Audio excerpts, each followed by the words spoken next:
సభకు నమస్కారం. తెలంగాణ ముఖ్యమంత్రి మా మిత్రుడు 4 సంవత్సరాలలోనే ఈ రాష్ట్రంలో ముఖ్యమంత్రి అయినటువంటి ఏకైక వ్యక్తి ఈ భారతదేశంలో ఎవరు లేరు. ఆయన పేరే రేవంత్ రెడ్డి.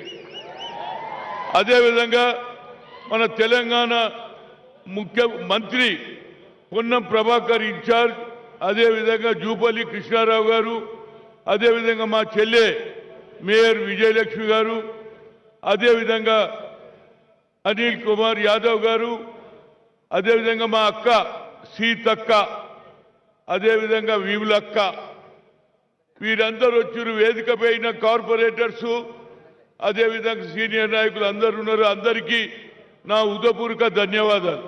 మిత్రులారా, నేను అంబర్పేటలో పుట్టినా, అంబర్పేటలోనే పెరిగిన. మా అక్కలు, మా చిన్నమ్మలు తరతరాల నుంచి ఈ బతుకమ్మ గుంటలో బతుకమ్మ ఆడేది. నేను చిన్న ఉన్నప్పుడు ఈతో కూడా కొట్టిన. కానీ కొంత దుర్మార్గులు ఈ భూమిని మహమ్మద్ ఆజం దగ్గర ఏదో కాగితం తెచ్చుకొని 35 ఏళ్ళు నడిపించిండ్రు. కానీ మా రేవంత్ రెడ్డి గారికి ఎందుకు చెప్తున్నానంటే, హైడా పెట్టినప్పుడు నాకేందో అర్థం కాలే.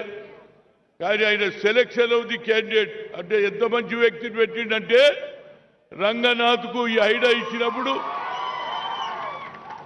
హైడా ఈ పవర్ ఇచ్చి ఈ ప్రాంతంలో అభివృద్ధి చేయాలని చెప్పిన 5 నెలలనే ఏప్రిల్, జనవరి, ఫిబ్రవరి, మార్చి, ఏప్రిల్లో పెట్టాడు.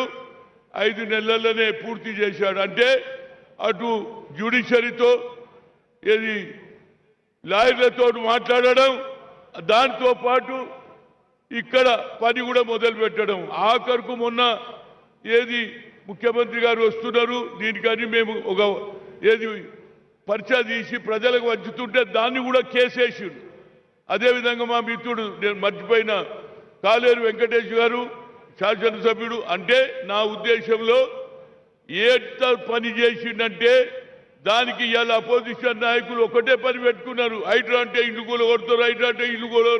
అరే కాదురా బాబు, ముఖ్యమంత్రి చెప్పుడు ఏ ఇల్లు అయితే ముసాఫీర్ మధ్యలో పోతున్నదో వాళ్ళకు 2 బెడ్లు కట్టిస్తాడు. ఇవాళ గాజుల రామారంలో 300 ఎకరాలు కబ్జా చేసిండ్రు. ఎవరికి తెలియదు. హ్యాట్స్ ఆఫ్ టు రంగనాథ్ గారు.